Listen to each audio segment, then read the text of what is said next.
नमस्कार दोस्तों जो भी लोग शराब का सेवन करते हैं वो सर्दी के मौसम में अक्सर रम पीना पसंद करते हैं। लेकिन क्या आप जानते हैं कि लोग ऐसा क्यों करते हैं और ये रम आखिर किस तरह से बनती है?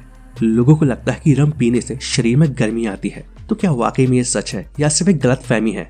और शराब पीने के बाद मुंह में से बदबू क्यों आती है और क्या इस बदबू को किसी तरह से मिटाया जा सकता है? अगर हाँ तो कैसे? वैसे रम के बारे में बताने से पहले आपको बता दें कि शराब पीना स्वास्थ्य के लिए हानिकारक है। शराब पीने से आपकी बॉडी को सिर्फ नुकसान ही पहुंचता है। अक्सर आपने देखा होगा कि जब सर्दियां आती हैं तो शराब का सेवन करने वाले लोग रम या ब्रांडी की डिमांड करने लगते हैं और अगर वो कहीं पहाड़ों पर भी जाते हैं तो रम ही पीना पसंद करते हैं। वैसे तो अल्कोहल कई तरीकों से बाजार में मौजूद है, लेकिन ऐसा क्यों होता है कि सर्दी में लोग रम या ब्रांडी पीना ही पसंद करते हैं? और रम में ऐसा क्या होता है जिससे सर्दियों में इसकी डिमांड इतनी ज्यादा बढ़ जाती है? तो सबसे पहले तो आपको बता दें कि रम एक डिस्टिल्ड ड्रिंक होती है और जिसमें जिन, ब्रांडी और विस्की आदि शामिल है। और अगर रम की बात करें तो रम फर्मेंटेड गन्ने वगैरह से बनती है और इसमें करीब 40% तक अल्कोहल होता है। लेकिन इसके अलावा कई ओवरप्रूफ रम भी होती हैं और जिसमें अल्कोहल की मात्रा 60 से 70% तक हो सकती है। दोस्तों, इसके सेवन से ठंड कम लगने की वजह तो ज्यादा अल्कोहल की मात्रा है। इसके अलावा कई रिसर्च में सामने आया है कि रम और ब्रांडी से शरीर में गर्मी होती है। यहाँ तक कि कई बार तो नवजात बच्चों को भी शहद में मिलाकर थोड़ी सी ब्रांडी पिलाई जाती है जिससे कि उन्हें ठंड लगने से बचाया जा सके।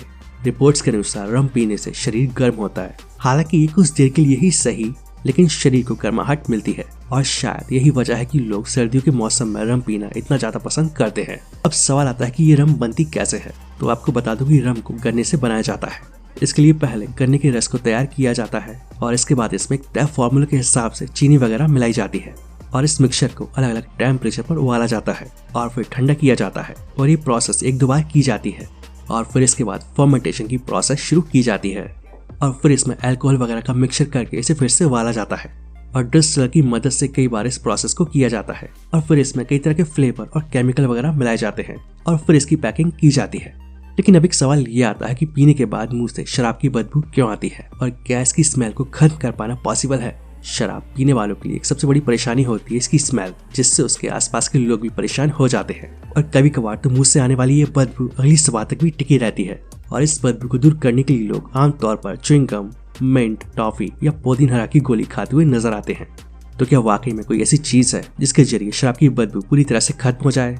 सबसे पहले आपके लिए ये समझना जरूरी है कि शराब पीने के बाद मुंह से स्मेल क्यों आती है। आसान शब्दों में समझे तो जब हम शराब पीते हैं तो हमारा शरीर इसे जहरीला पदार्थ समझते हुए एक्टिव हो जाता है और इसे शरीर से बाहर करने के लिए लीवर को बहुत ज्यादा मेहनत करनी होती है और फिर शराब का कुछ हिस्सा पेशाब के जरिए बाहर निकल जाता है। हालांकि अल्कोहल का एक बहुत बड़ा हिस्सा हमारी ब्लड वेसल्स के जरिए खून में मिल जाता है और इसका एक सबसे बड़ा असर हमारे लंग्स पर होता है और हमारे लंग्स ही इस बदबू की सबसे बड़ी वजह होते हैं। जब हम सांस छोड़ते हैं तो हमारे लंग्स की ब्लड वेसल से इस शराब की महक हमारे मुंह और नाक से बाहर निकलती है और ब्रेथ एनालाइजर मशीन इसी हवा के जरिए ब्लड अल्कोहल लेवल जांच पाती है। शराब पीने के लिए शरीर में हुए मेटाबॉलिज्म की प्रोसेस के बाद ये पसीने के जरिए भी बाहर निकलती है और इस तरह देखा जाए तो शराब की स्मेल सिर्फ हमारे मुंह से ही नहीं बल्कि पूरे शरीर से ही आने लगती है। जब पसीने से लेकर सांसों तक में अल्कोहल की बदबू भर गई हो तो अगर किसी को लगता हो कि मिंट या च्युइंगम वगैरह खाकर इस बदबू को दूर किया जा सकता है तो ये सिर्फ आपकी गलत फहमी है। ये चीजें मुंह से आने वाली स्मेल को सिर्फ कुछ देर के लिए कम कर सकती हैं, तो इसीलिए इसका कोई स्थायी इलाज नहीं है।